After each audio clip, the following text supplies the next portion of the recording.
The 2025 QuickFit British Touring Car Championship. The last car in place is the Cupra Leon of Nick Hamilton. He will arrive at the back of this one-by-one staggered grid, and that will be cue for the green flag from the marshal to say that everybody is back. The officials on the gantry will then control the start, and we are seconds away. So everybody, strap yourselves into the world's fastest straightjacket. The QuickFit British Touring Car Championship, the 2025, is about to get underway. Lights on the Donington gantry will glow red, and then we'll see who makes the best start as we go racing. Now, blast off, good getaway by Sutton. Not such a good start by Ingram, so Rowbottom is up alongside him. Down to Redgate they go. Camish is on the inside, Sutton on the outside. Contact between the pair. Sutton darts to the other side of the road, perhaps wide in and tight out being the plan, and that is the plan. We're coming off the corner, into Hollywood they go. Sutton at the inside of Camish, and he takes the lead as they hit the top of the Crater curves. Ash Sutton leads, Dan Camish second, it's Tom Ingram third.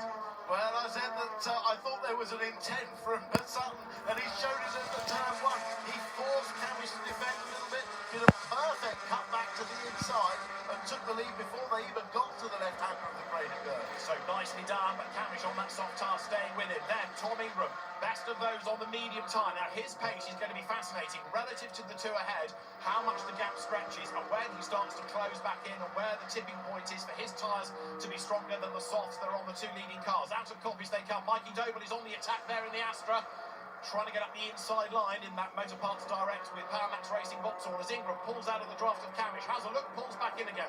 Rowbottom is fourth, and then in fifth it's Chilton, Pearson sixth, Jake Hill seventh, up ahead of Josh Cook. Yeah, so a fairly steady opening lap, no dramas at all, no problem getting the tyres up temper on this lovely warm day. But I think the two Napa cars, they're going to have to manage their tyres, which means that they don't want to be pushing them too hard in the early laps, which is why Ingram is right on them in this early stage.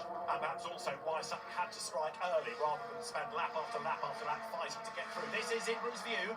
Down they come into the old hairpin. Sutton was at the end of the opening lap 4/10 of a second ahead, and he's stretching that a little bit further over Camish with Ingram going after him. Then there's a gap to Rowbottom fourth. Chilton is in fifth, and a time penalty to Ronan Pearson, 10 seconds for a false start. We need to have another look at that, but it may have been out of position rather than creeping. But either way, Ronan Pearson, who at the moment is running in that leading gaggle, is being given a 10-second penalty for a false start. Well, that's a real shame because he was the third guy to put the soft tyres on, and he would have been really hoping to make progress and make hay in this first race while he had the advantageous tyre on. That's really stemming his result now. Has indeed, because he's going to go backwards potentially with that tyre choice late race, and of course then he went the 10 seconds on, so he's certainly going to hurt. And the results of this race, grid for race 2, that was Michael Crease exploring the gravel bed down the chicane, and James Dorlin in his first touring car race comes up alongside him. The lead gap is already over a second, Sutton to Camish, so Ash is getting away.